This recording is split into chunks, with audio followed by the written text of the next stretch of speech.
नमस्कार, मैं हूं आपके साथ शमशी फिरदौस और मैं सूफिया मिर्ज़ा। इनकलाब हिंदी में आपका स्वागत है।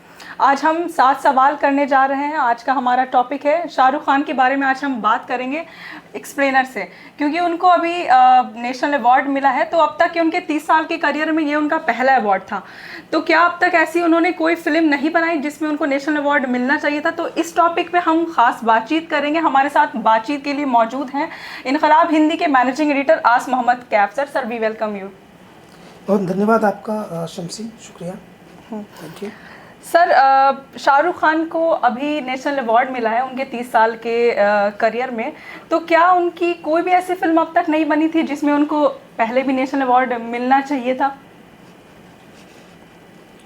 अब उनको नेशनल अवार्ड मिलना चाहिए था या नहीं मिलना चाहिए था, ये तो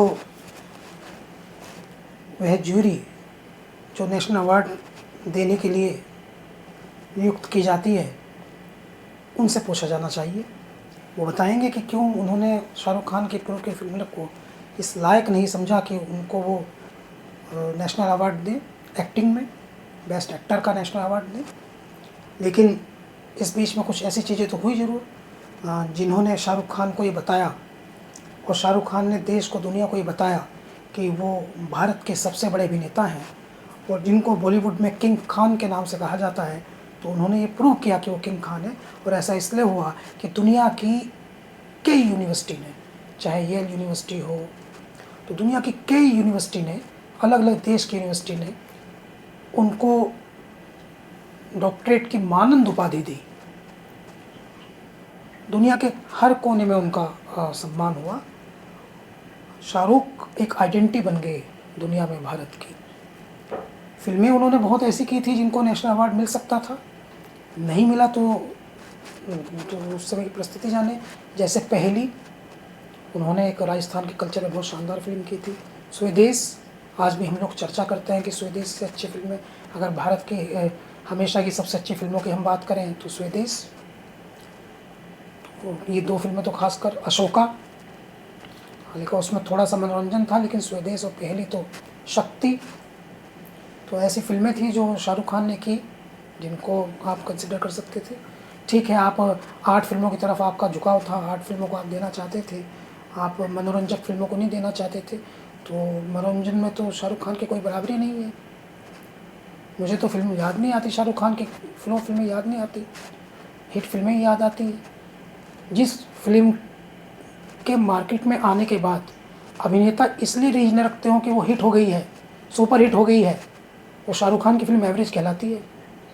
जब तक एजान शाहरुख खान की एवरेज थी, लेकिन उनकी एवरेज फिल्म जो है वो उस दौर की सभी फिल्मों में सबसे ज़्यादा कमाई उसने की थी, सबसे ज़्यादा शोर उसका मचा था। तो शाहरुख खान को क्यों नहीं मिला नेशनल अवार्ड, ये तो प्रश्न तो है।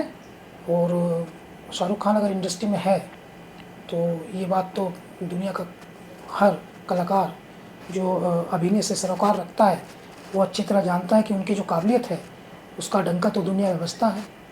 नेशनल अवार्ड उनको मिला, अच्छी बात है। सर, शाहरुख खान आपको कैसे लगते हैं? उनकी फिल्में आपको कैसी लगती हैं? कोई आपकी फेवरेट मूवी उनकी?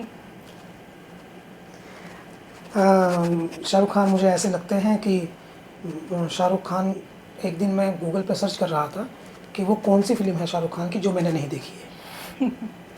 इसके लिए मुझे गूगल करना पड़ा, क्योंकि मैंने शाहरुख खान की लगभग सभी फिल्में देखी हैं और मैं शाहरुख खान का निश्चित तौर पर उनको बहुत पसंद करता हूँ।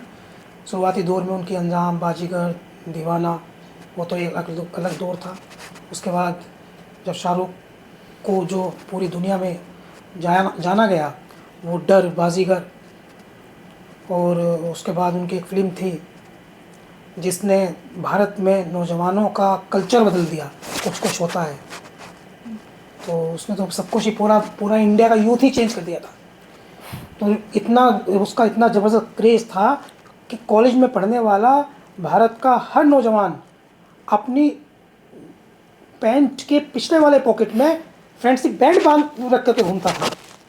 इतना ज़बरदस्त क्रेज़ था कि बस वो जो मिल जाए उसको कॉलेज में कोई मिल जाए उसको, वो फ्रेंडशिप बैंड जो है वो तुरंत देने में उसको पहल करता था। शाहरुख खान की तरह वो जो कुछ होता है ऐसे ट्रेंड लेकर आए थे। आजकल तो ट्विटर है, फेसबुक है, सोशल मीडिया, इंस्टा है, तब तो शाहरुख खान जो चलाते थे वही ट्रेंड होता था। तो शाहरुख खान जो है वो निश्चित तौर पे तो मैं उनको पसंद करता हूँ, लेकिन मेरे पसंद करने की वजह उनकी लव स्टोरीज वाली मूवीज़ नहीं थी। शाहरुख खान पर मेरी दीवानगी का जो प्रारंभ था वो मोहब्बतें से हुआ था। मोहब्बतें शाहरुख खान की बहुत कमाल फिल्म थी। जिस तरह से उन्होंने, लोग बहस करते हैं, कहते हैं कि इसका क्या सिनेरियो है, मैं आपको बताना चाहता हूँ कि अमिताभ बच्चन जब मोहब्बतें आई थी तो अमिताभ बच्चन उस समय लाल बादशाह एक फिल्म लेकर आए थे, लगभग अगर मैं ठीक हूँ तो 99 के आसपास, 98-99 के आसपास अमिताभ बच्चन की एक फिल्म आई थी लाल बादशाह। वो फिल्मों के लगभग एक दशक तक फिल्मों से दूर रहे थे। उसके बाद जब उन्होंने वापसी की थी तो वो लाल बादशाह की फिल्म लेकर के आई थी। तो लाल बादशाह में वो ये था कि अमिताभ बच्चन का री लॉन्चिंग थी। तो बात हम शाहरुख की कर रहे हैं, लेकिन अमिताभ बच्चन का जिक्र इसलिए कर रहा हूँ कि वो फिल्म आई और उसके बाद में वो फिल्म सुपर फ्लॉप हो गई और ऐसा लगा कि अब अमिताभ बच्चन कुछ नहीं कर पाएंगे। तो फिर दो चीज़ें थी जिन्होंने अमिताभ बच्चन को खड़ा किया फिर से, एक तो कौन बनेगा करोड़पति और एक शाहरुख खान की फिल्म मोहब्बतें। शाहरुख खान बहुत बड़े ब्रांड थे। इंडस्ट्री में होता क्या है, उसको आप समझिए, अगर कोई हीरो या हीरोइन उसका कैरियर जो है वो डाउन चल रहा हो तो इंडस्ट्री में ये पहले से पैटर्न आता है कि वो किसी उस दौर के सुपर हिट स्टार के साथ फिल्म करते हैं, हीरोइन है या हीरो है। मान लीजिए एक दौर है कैटरीना कैफ का और अक्षय कुमार का ख़राब दौर है, तो अगर वो कैटरीना कैफ के साथ आते हैं तो बूस्ट करते हैं। तो इंडस्ट्री को लगा कि इनको थोड़ा वेटेज देने के लिए, अमिताभ बच्चन को बूस्ट करने के लिए अब ज़रूरी है कि इस समय शाहरुख खान के साथ फिल्म हो। कद देखिए आप। तो शाहरुख खान आए, शाहरुख खान के दम पर मोहब्बतें आगे बढ़ी। एक्टिंग भी अच्छी की अमिताभ बच्चन ने, ये नहीं कह रहा हूँ कि उनका नारायण शंकर का वो किरदार अच्छा नहीं था, लेकिन जो कैरेक्टर प्ले किया शाहरुख खान ने, इंडस्ट्री में तहलका मच गया एक्टिंग का। मोहब्बतें लगभग 3 घंटे की फिल्म थी और 3 घंटे तक लोग पलक नहीं झपका पाते थे। एक एक डायलॉग उसका लोगों को याद रहता था। एक कागज़ के टुकड़े की नारायण शंकर के सामने कोई औकात नहीं। कमाल फिल्म थी वो। मुझे इस गुरुकुल की नींव हिलती दिखाई दे रही है, शाहरुख बोलते थे, बहुत कमाल था।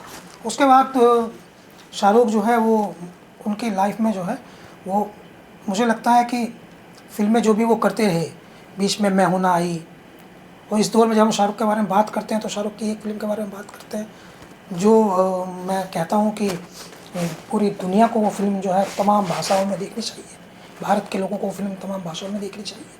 उस फिल्म के बाद देश में बहुत कुछ ऐसा हुआ था जो नहीं होना चाहिए था। वो एक विवाद था, बहुत बड़ा विवाद था, माय नेम इज़ खान। वो माय नेम इज़ खान जिस समय आ रही थी, रिलीज़ हो रही थी माय नेम इज़ खान की जो स्टोरी थी वो एक फिल्मी कहानी नहीं थी, वो एक्चुअली 3 बहुत बड़े मैसेज को दे रही थी वर्ल्ड में। पहला मैसेज तो ये था कि उस समय दुनिया में इस्लाम विरोधी प्रोपेगेंडा फैलाया जा रहा था और एक मज़हब को बदनाम करने की साजिश की जा रही थी, पश्चिम से की जा रही थी साजिशें, और कुछ लोग जो हैं वो भारत में भी उसको आगे बढ़ा रहे थे। उसमें ये था कि शाहरुख खान जो हैं वो एक प्रकार के सिंड्रोम से वो हैं जिसमें वो पीला रंग देख करके उनको डर लगता है। वो यूएस जाते हैं, वहाँ यूएस में उनको एक ख़ास तरह की बीमारी है, लेकिन उसके साथ साथ उनमें ख़ास तरह की काबिलियतें भी हैं। तो वो किसी एक लड़की जो वहाँ सैलून चलाती है, भारतीय लड़की जो डिवोर्स उसको हो चुका है तो उससे शादी करते हैं। उसके बच्चे को शाहरुख खान के पहली जो पत्नी है उसके बच्चे को हेट क्राइम के अनुसार वहाँ 9/11 में जो अमेरिका में अटैक हुआ था तो उसमें मुसलमानों से नफ़रत का माहौल बना होता है और मुसलमानों से नफ़रत के माहौल में उसके बच्चे को मार देते हैं, फुटबॉल से बच्चे आपस में। तो वो उसको जो वाइफ है चूँकि उसकी वो नॉन मुस्लिम है, काजोल जो कैरेक्टर प्ले कर रही है वो नॉन मुस्लिम है। जो वो कैरेक्टर प्ले कर रही है काजोल, तो वो कहती है कि तुम मुझसे दूर चले जाओ, तुम्हारे मुसलमान होने की वजह से मेरा बेटा मर गया। चूँकि वो हिंदू लेडी है फिल्म में, कह रही तुम्हारे मुसलमान होने की वजह से मेरा बेटा मर गया, तुम मुझसे दूर चले जाओ, उनकी तुम्हारे धर्म की आइडेंटिटी की वजह से। तो शाहरुख चूँकि बच्चों जैसा दिमाग है तो उसका माइंड, फिल्म में बच्चों जैसा दिमाग है तो उसका माइंड इस बात को क्लिक करता है, तो मैं क्या करूँ कि मैं टेररिस्ट नहीं हूँ, कि तुम टेररिस्ट नहीं हो, तो ये बात जो है जाओ जाके बता दो, अमेरिका के प्रेसिडेंट को जाके बता दो। पूरी फिल्म इस पर बेस है। तो पूरी जनरी शाहरुख खान की ये होती है कि वो यूएस के प्रेसिडेंट के पास जाए, जिसमें बराक ओबामा जैसा कैरेक्टर दिखाया जाता है, और वो यूएस के प्रेसिडेंट के पास जाए और वहाँ जाकर कहे my name is Khan and I am not a terrorist. तो वो जो कमाल फिल्म शाहरुख खान ने बनाई उसने पूरा एक जो प्रोपेगेंडा उस समय मुसलमानों के विरुद्ध किया जा रहा था, इस्लामोफोबिया से ग्रसित होकर के, उसको उन्होंने तोड़ दिया। और ना केवल इस्लाम का एक ऐसा व्यवहारिक पक्ष लोगों के सामने रखा जिसको देख करके लोगों को लगा कि हम तो कुछ अलग ही समझ रहे थे। और वो दौर था जब शाहरुख खान की फिल्में मुंबई में रिलीज़ नहीं होने दी जा रही थी, और उस समय देश के एक मजबूत नेता जो इस समय लीडर ऑफ अपोजिशन है, राहुल गांधी, इन्होंने कहा था कि हम देखते हैं शाहरुख खान की फिल्म रिलीज होने से कौन रोकता है। बहुत चैलेंजिंग था। शाहरुख मेरे मित्र हैं और हम देखते हैं कि उनकी फिल्म रिलीज होने से कौन रोकता है। तो शाहरुख एक अभिनेता नहीं है सिर्फ, वो देश में धड़कन है। तो उनका फ़ैन होने की कई सारी वजह हैं। जैसे आपने बहुत सारी फिल्म्स का नाम लिया शाहरुख खान की, जवान, व्हाट सेट्स जवान अपार्ट कि उसको नेशनल अवार्ड मिला? अभी देखिए, ये सोफिया जो है अच्छा सवाल है। और अगर मैं इसको प्रैक्टिकली आपको बताऊं तो आपको ये समझना पड़ेगा प्रैक्टिकली। मैं पिछले कुछ सालों में मैंने फिल्में देखनी बंद कर दी हैं, लेकिन मैंने पिछले कुछ सालों में जो फिल्म ईगरली में वेट कर रहा था कि मैं किसी फिल्म को देखूं जा करके, तो थोड़ा सा मैं फिल्मों के बारे में ज़्यादा समझता नहीं हूँ, क्रिकेट के बारे में थोड़ा ज़्यादा समझता हूँ। लेकिन मैं चूँकि मेरे मन में था कि मैं जब पठान आई तो उस समय से पहले भारत की जो बॉलीवुड इंडस्ट्री है उसमें बहुत स्ट्रगल चल रहा था। पैंडेमिक के बाद इतना स्ट्रगल शुरू हुआ था कि फिल्में OTT पर रिलीज हो रही थी, चूँकि सिनेमा घर, मॉल्स वगैरह खुल नहीं रहे थे, तो बॉलीवुड लॉस में था और सब लोग ये देख रहे थे कि किसी भी तरह से अब वो शायद सिनेमा कल्चर जो है, छोटे शहरों के सिनेमा तो बंद हो ही गए थे, लेकिन बड़ी स्क्रीन जो है इनका भी फ्यूचर कुछ दिखाई नहीं दे रहा था। तो जब भी कोई कठिनाई आती है, कई बार आपने देखा होगा, रवि किशन एक एक्टर हैं, वो कह रहे थे कि हम गोरखपुर फिल्म सिटी बनाना चाहते हैं।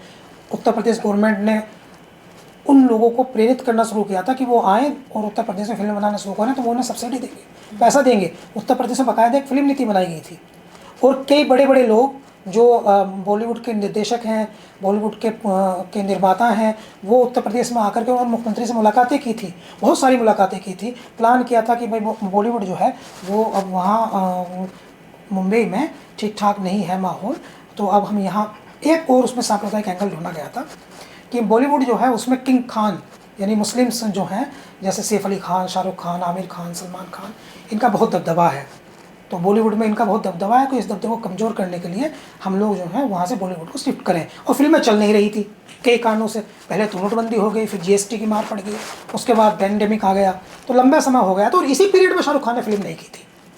आप देखिए, शाहरुख खान ने बीच में 3-4 साल फिल्में नहीं की थी, तो इसी पीरियड में उन्होंने फिल्म नहीं की थी और किसी की चल नहीं रही थी। अक्षय कुमार की लगातार फ्लॉप हो रही थी, देवगन की लगातार फ्लॉप हो रही थी, नए नए स्टार कार्तिक आर्यन की लगातार फ्लॉप हो रही थी, फिल्में लगातार फ्लॉप हो रही थी, टाइगर श्रॉफ की नहीं चल पा रही थी। अक्षय कुमार तो फ्लॉप स्टार बन गए, फ्लॉप कुमार बन गए, तो उनकी लगातार सबकी फिल्में फ्लॉप हो रही थी। तो ऐसे मोमेंट पर बॉलीवुड को लग रहा था कि शाहरुख जो है वो कोई फिल्म लेकर के आए।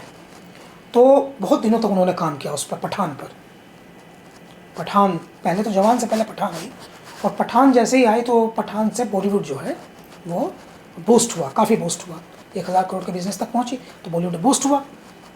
ऐसे दौर पे एक और नया सिनेरियो बन गया था, वो ये बन गया था, वो भी इंपॉर्टेंट बात है बताना आपको, कि ऐसे दौर में फिल्म आई थी RRR, ऐसे दौर में फिल्म आई थी KGF, ऐसे दौर में फिल्म आई थी बाहुबली। तो खतरा पैदा होने लगा था बॉलीवुड को कि हमारा जो हिंदी फिल्मों का जो पूरा एक यहाँ का एक पूरा संगठन है या पूरा हमारा समूह है, ये समूह हमारा डिस्टर्ब हो रहा है, क्योंकि साउथ की फिल्म इंडस्ट्री हमसे बड़ी हो रही है। वो आते थे, 1000 करोड़ का बिजनेस करते थे, किया उन्होंने KGF 1, 2, RRR, और किया उन्होंने, तो उनका चल रहा था बाहुबली 1, 2। अभी ऐसी परिस्थिति में शाहरुख खान पठान लाए, पठान हिट हुई। अब आप सुनिए, मैंने कहा मैं क्रिकेट के बारे में थोड़ा ज़्यादा जानता हूँ, फिल्मों के बारे में कम, लेकिन मैंने कहा अपने मित्रों से, संभवतः वो सामने आएंगे कहेंगे, मैंने उनसे कहा कि पठान कोई फिल्म नहीं है शाहरुख खान की। शाहरुख खान को लोग प्यार करते हैं, शाहरुख खान के फ़ैन ने ये हिट करा दी, फिल्म शाहरुख खान की जवान आ रही है। शाहरुख खान, ये जो फिल्म थी, शाहरुख खान को नेशनल अवार्ड मिला, इसके डायरेक्टर थे एटली। शाहरुख खान ने सालों इस फिल्म पर मेहनत की। आपने अगर नहीं देखी है जवान, तो मैं आपको बता दूं, जवान का जो आइडिया था फिल्म का, वो एक कमाल का आइडिया था। पठान एक मनोरंजक फिल्म थी, एक स्पाई की कहानी थी, इंडियन स्पाई की कहानी थी, लेकिन जवान जो थी वो देश के हर मुद्दे को हिट करती थी, हर मुद्दे को हिट करती थी। Good to go chief, Several social issues were. एक फिल्म का डायलॉग था गुड टू गो चीफ, ना अद्भुत फील कराता था वो सिनेमा हॉल में। और जो पहला ही रिमार्केबल सीन था जो जवान जब शुरू होती थी, वो ट्रेन वाला, जिसमें वो ट्रेन हाईजैक करते हैं, और ट्रेन हाईजैक करते हैं, वहाँ जो एंट्री करते हैं शाहरुख खान, वो महीनों ट्विटर पर ट्रेन चला, कह रहे बेटे को हाथ लगाने से पहले बाप से बात कर। सब कुछ ऐसा था उसका जो जिसने बताया कि शाहरुख खान क्यों बॉलीवुड के किंग हैं। तो जवान का मटेरियल ऐसा था कि उस फिल्म में शाहरुख खान की एक्टिंग कमाल थी। लास्ट में ईवीएम वाला इशू, मतलब जो कुछ भी शाहरुख कर रहे थे, जिस प्रकार से भी शाहरुख कर रहे थे, चूँकि 2 कैरेक्टर प्ले किए थे उन्होंने, एक बेटे का एक पिता का, इसलिए तो कहते हैं कि बेटे को हाथ लगाने से पहले बाप से बात कर। एक और सीनियर उस समय हुआ था जब जवान के आने की बातचीत चल रही थी, तो उससे ठीक पहले शाहरुख खान के बेटे को ड्रग्स के मामले में गलत तरीके से पोर्ट्रेट किया गया था और जेल भेजा गया था। तो उस समय देश में भावनाओं का एक शाहरुख खान के प्रशंसकों का भावनाओं का एक बहुत बड़ा वो जवार भी था। और उस जवार के दौरान जब शाहरुख खान की मूवी आई जवान, और वो कमाल की फिल्म थी, वो एक्टिंग तो थी शाहरुख खान की कमाल, फिल्म भी बहुत कमाल थी। सर मेरा अगला सवाल आपसे है, जैसा कि आपने अभी शाहरुख खान के बेटे का जिक्र किया अपने जवाब में, तो क्या शाहरुख खान के बेटे के खिलाफ जो केस चल रही थी वो एक षड्यंत्र था जिससे शाहरुख खान की छवि को बिगाड़ने की कोशिश की जा रही थी? इस पे आपके क्या विचार हैं? ये कैमरा बहुत खतरनाक चीज़ है, कैमरे के सामने बोलना जो है वो बहुत वो हो सकता है, लेकिन मैं एक बहुत बड़ा राज आपको बता रहा हूँ। शाहरुख खान वाले मामले में उनके बेटे के विरुद्ध जो लोग जांच कर रहे थे, उनमें एक बहुत सीनियर ऑफिसर जो नारकोटिक्स देखते थे मुंबई में, वो टॉप 3 में थे वो ऑफिसर। उस पीरियड में उनकी मुझे कॉल आई थी और उन्होंने मुझसे जानने की कोशिश की थी कि ये जो कार्रवाई चल रही है इसका आम जनमानस पर इसका क्या असर है। तो मैंने उनको बताया था कि आम लोग इस कार्रवाई को किस तरह से देख रहे हैं। उसके कुछ दिनों के बाद, बल्कि मैं कह रहा हूँ कुछ घंटों के बाद, जांच हुई इस प्रकरण में, और समीर कुमार खेड़े जो उस समय एसपी थे और जांच कर रहे थे, उनसे जांच वापस ले ली गई। बहुत व्यक्तिगत बात है जो मैंने आपको बताई है, इससे पहले ही बात कोई नहीं जानता है। वो बहुत सीनियर अधिकारी हैं, इतने सीनियर अधिकारी आप समझ लीजिए कि जो नारकोटिक्स डिपार्टमेंट था मुंबई का, उसमें वो टॉप 3 में थे। समीर वानखेड़े उनके बहुत जूनियर थे। उन्होंने मुझसे बातचीत की थी। तो ये तो बिल्कुल कंफर्म है कि शाहरुख खान के बेटे आर्यन को शाहरुख खान का बेटा होने की सज़ा मिली थी, और उसमें बहुत ज़्यादा राजनीति थी, और बहुत ज़्यादा कहीं कहीं उसमें कुछ कुछ ब्लैकमेलिंग भी थी, और कहीं कहीं ये भी था कि शाहरुख खान जो आम लोग भाषा में कहते हैं कि चढ़ा हुआ है लोगों के दिलों जान पर, तो वहाँ से उनको नीचा दिखाया जाए, गिराया जाए। और ये बात अब जांच से भी साबित हो गई, जो सवाल आपने पूछा है। शाहरुख खान के बेटे को क्लीन चिट मिल गई है। अब ये बिल्कुल क्लियर हो चुका है कि उनको फंसाया गया था, और जिस अधिकारी ने उनको फंसाया था अब उसके खिलाफ जांच हो रही है, और कुछ दिन में आप एक रिटायलेशन देखेंगे। वो अधिकारी जिन्होंने उनको फंसाया था शाहरुख खान के बेटे को, वो कुछ दिनों में जेल जा सकते हैं। तो ये तो कन्फर्म है जी। सर मेरा अगला सवाल आपसे है, शाहरुख खान तो एक्टर है, क्या वो सच में इंडिया के रोल मॉडल भी हैं, और उनकी मूवी का भारतीय परिवेश पे क्या असर पड़ता है? देखिए, मैं भारतीय परिवेश की बात आपने पूछी है, अच्छा सवाल है। मुझे याद है कि ये 2007 की बात है, और 2007 में मैंने अपनी बातचीत में आपको दूसरी बार बता रहा हूँ मैं कि मैं तो क्रिकेट का दीवाना हूँ, फिल्म का नहीं, मगर क्रिकेट यहाँ भी आ गया है बीच में। तो 2007 में भारत ने T20 वर्ल्ड कप जीता था, और T20 वर्ल्ड कप जब भारत ने जीता था तो फाइनल में Irfan Pathan man of the match थे, पाकिस्तान को हराया था जोहान्सबर्ग में, साउथ अफ्रीका में। शाहरुख खान उस समय बालकोनी में खड़े थे, तो टीवी पर आज तक में देख रहा था। आज तक में बहुत, उस समय आज तक कपिल देव से बात कर रहे थे जो एंकर थे। मुझे एंकर शायद समीप राजगुरु थे, या मैं आई एम नॉट श्योर कौन थे। उन्होंने कहा, क्या कहा भारतीय जनमानस पर असर की बात आपने की। उन्होंने कहा कि कपिल, भारत जो है वो विश्व कप जीत गया है, पूरे हिंदुस्तान में जश्न मन रहा है, इससे बड़ी कोई जीत नहीं हो सकती कि भारत वर्ल्ड कप जीते और वर्ल्ड कप में पाकिस्तान को हराए, इससे बड़ी कोई जीत नहीं हो सकती। तो ये कमाल की जीत है और हम इससे भी खुश हैं कि शाहरुख खान वहाँ थे और शाहरुख खान के वहाँ होने से टीम का हौसला बढ़ा। तो कपिल, मैं आपको लाइन दे रहा हूँ, आप शाहरुख खान से बात कीजिए, आप सीधे शाहरुख खान से बात कीजिए, शाहरुख खान लाइन पर हैं। तो कपिल जैसे बोलते हैं, उन्होंने कहा कि शाहरुख, हम इस बात से बहुत खुश हैं कि आज आप जैसा महान एक्टर जो भारत की शान है और वो वहाँ पर मौजूद था। भारतीय क्रिकेट टीम को आपसे बहुत हिम्मत मिली, आप जैसा स्टार जिस पर पूरा देश नाच करता है, उसने भारतीय क्रिकेट टीम को जीतने में मदद की। तो शाहरुख ने बीच में रोक दिया, ना ना ना ना ना, रुकिए Kapil sir please please please please, 4 बार कहा, कहता रहा sir please please please please. ये क्या कह रहे हैं आप? मैं कौन हूँ? मैं नाचने गाने वाला आदमी हूँ, नाच गा करके अपने बच्चों के पेट पाल रहा हूँ। मैं हीरो नहीं हूँ, हीरो आप हैं। 1983 के आपने देश को वर्ल्ड कप जिताया, मैं तो मात्र एक एक्टर हूँ। हीरो हरभजन सिंह है जो यहाँ पर जिन्होंने आज मैच जिताने में मदद की। हीरो इरफान पठान है, हीरो महेंद्र सिंह धोनी है, हीरो सचिन तेंदुलकर है, हीरो मदन लाल है जो आपके साथ बैठे हैं स्टूडियो में। मैं हीरो नहीं हूँ, मैं तो एक बहुत आम भारतीय हूँ, नाचने गाने वाला आदमी हूँ, अपने बच्चों के पेट पाल रहा हूँ। शम्सी, ये बात किसने कही? शाहरुख खान ने। किसे कही? कपिल देव को। कौन शाहरुख खान? वो शाहरुख खान जिसको दुनिया की यूनिवर्सिटी अपनी पीएचडी की डिग्री हाथ में लेके खड़ी है कि शाहरुख ये डिग्री ले लो, बस किसी तरह की डिग्री ले लो। वो शाहरुख खान जो जामिया यूनिवर्सिटी में मास कम्युनिकेशन करने आया था, दिल्ली की गलियों में घूमता था, वो शाहरुख खान जो आज 8,000 करोड़ का मालिक है, हिंदुस्तान में सबसे ज़्यादा टैक्स देने वाले लोगों में से एक है। वो शाहरुख खान जहाँ दुनिया में जहाँ चला जाए वहाँ उससे पूछते हैं कि आप, जब लोग पूछते हैं कि आप कहाँ से हैं, कि इंडिया से, कि do you know Shahrukh Khan? वो शाहरुख खान वो ये कह रहा है कि मैं कुछ नहीं हूँ, मैं कुछ भी नहीं हूँ, मेरी वजह से नहीं, ये इनका अपना काम है। उस शाहरुख खान ने एक और इंटरव्यू में ये कहा कि मेरी माँ कहा करती थी कि बेटा पैर भी ज़मीन पर जोर से मत रखना, अल्लाह को बुरा लगता है।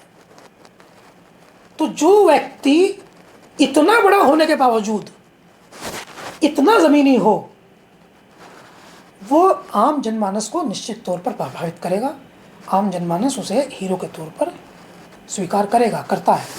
जैसे आपने इतनी सारी बातें कही, इससे मुझे एक बात याद आई है। शाहरुख खान ने काफ़ी बार ये कहा है और काफ़ी लोग कहते भी हैं, he is last of stars.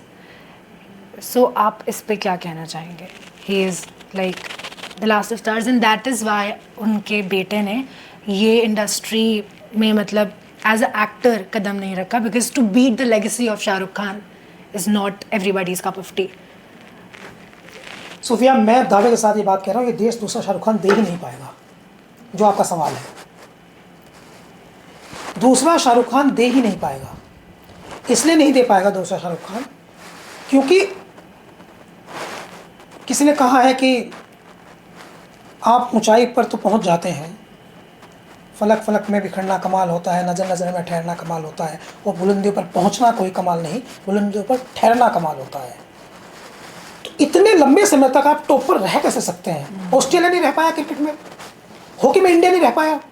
India hockey में हिटलर कह रहा था किसी तरह हमारे साथ आ जाओ। इंडिया का ओलंपिक में गोल्ड गोल्ड गोल्ड गोल्ड तहलका था हॉकी का। ओलंपिक में भारत, इसलिए नेशनल गेम है, भारत हॉकी में दुनिया की सबसे बड़ी ताकत था, नहीं ठहर पाया। ऑस्ट्रेलिया क्रिकेट में सबसे बड़ी ताकत था, नहीं ठहर पाया। इंग्लैंड ने क्रिकेट को पैदा किया, नहीं ठहर पाया। पॉलिटिक्स आप देख लीजिए, लगता था कांग्रेस कभी हारेगी नहीं, लगता था नेहरू जब तक रहेंगे पीएम रहेंगे, इंदिरा जब तक रहेंगे पीएम रहेंगे, अब लगता है कि मोदी जब तक रहेंगे पीएम रहेंगे। लेकिन कुछ भी स्थायी नहीं रहता। लेकिन बॉलीवुड में शाहरुख खान की कामयाबी स्थायी है, उनका फेलियर नहीं दिखाई देता हमें। तो शाहरुख खान जिस प्रकार का व्यक्तित्व है, जिस प्रकार का उनका, आमिर खान फेलियर दिखता है। अभी सितारे जमी को हिट कराने के लिए क्या क्या जतन आमिर खान को करने पड़ रहे हैं। शाहरुख खान की फिल्में, सलमान खान की फिल्में फ्लॉप हो जाती हैं, शाहरुख खान की फिल्में फ्लॉप ही नहीं होती। इतनी फैन फॉलोइंग है दुनिया में। भारत में अगर लोग एजेंडागिरी करने लगे हैं शाहरुख खान के खिलाफ, ट्विटर पर ट्रेंड चलने लगे तो शाहरुख खान की फिल्में इंडिया से बाहर ओवरसीज में सुपरहिट हो जाती हैं। तो ये बिल्कुल सही है जो आप कह रही हैं, मैं अप्रिशिएट करता हूँ, मैं सहमत हूँ इस बात से कि शाहरुख खान जो है वो अंतिम बॉलीवुड के महानायक हैं, असली किंग हैं। कोई ऐसा एक्टर एक्ट्रेस बॉलीवुड में नहीं है जो डाउन जा रहा हो, जिसका कैरियर डाउन जा रहा हो और शाहरुख खान उसको बूस्ट करने में मदद कर दे तो उसका कैरियर बूस्ट ना हो। जब वो अमिताभ बच्चन के साथ ऐसा कर सकते हैं तो दूसरा कोई